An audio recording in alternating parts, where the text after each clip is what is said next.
ایک شخص رسول اللہ صلی اللہ علیہ وسلم کی خدمت اقدس میں حاضر ہوا اور اس نے عرض کیا کہ یا رسول اللہ کی راہ میں لڑائی کی کیا صورت ہے، کیونکہ ہم میں سے کوئی غصہ کی وجہ سے اور کوئی غیرت کی وجہ سے جنگ کرتا ہے۔ تو آپ صلی اللہ علیہ وسلم نے اس کی طرف سر اٹھایا، اور سر اسی لیے اٹھایا کہ پوچھنے والا کھڑا ہوا تھا۔ پھر آپ صلی اللہ علیہ وسلم نے فرمایا، جو اللہ کے کلمے کو سر بلند کرنے کے لیے لڑے وہ اللہ کی راہ میں لڑتا ہے۔ صحیح بخاری حدیث نمبر 123۔ رسول اللہ صلی اللہ علیہ وسلم سے رمی کے وقت پوچھا جا رہا تھا تو ایک شخص نے عرض کیا، یا رسول اللہ، میں نے رمی سے قبل قربانی کر لی۔ آپ صلی اللہ علیہ وسلم نے فرمایا، اب رمی کر لو، کچھ حرج نہیں ہوا۔ دوسرے نے کہا، یا رسول اللہ، میں نے قربانی سے پہلے سر منڈا لیا۔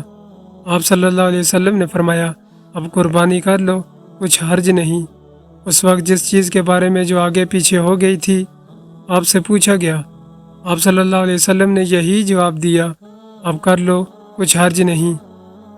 صحیح بخاری حدیث نمبر 124۔ حضرت عبداللہ بن مسعود رضی اللہ تعالی عنہ کہتے ہیں کہ ایک مرتبہ میں رسول اللہ صلی اللہ علیہ وسلم کے ساتھ مدینہ کے کھنڈرات میں چل رہا تھا، اور آپ کھجور کی چھڑی پر سہارا دے کر چل رہے تھے تو کچھ یہودیوں کا ادھر سے گزر ہوا۔ ان میں سے ایک نے دوسرے سے کہا کہ آپ سے روح کے بارے میں کچھ پوچھو۔ ان میں سے کسی نے کہا، مت پوچھو، ایسا نہ ہو کہ وہ کوئی ایسی بات کہہ دیں جو تمہیں ناگوار ہو۔ مگر ان میں سے بعض نے کہا کہ ہم ضرور پوچھیں گے۔ پھر ایک شخص نے کھڑے ہو کر کہا، اے ابو القاسم، روح کیا چیز ہے؟ آپ صلی اللہ علیہ وسلم نے خاموشی اختیار فرمائی۔ میں نے دل میں کہا کہ آپ صلی اللہ علیہ وسلم پر وحی آ رہی ہے، اس لیے میں کھڑا ہو گیا۔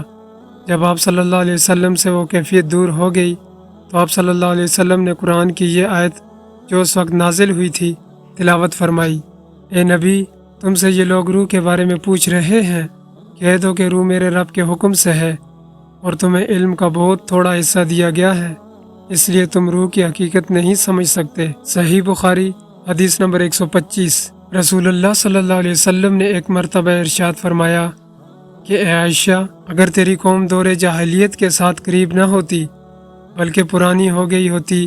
ابن زبیر رضی اللہ تعالیٰ عنہ نے کہا، یعنی زمانہ کفر کے ساتھ قریب نہ ہوتی تو میں کعبہ کو توڑ دیتا اور اس کے لیے 2 دروازے بنا دیتا، ایک دروازے سے لوگ داخل ہوتے اور دوسرے دروازے سے باہر نکلتے۔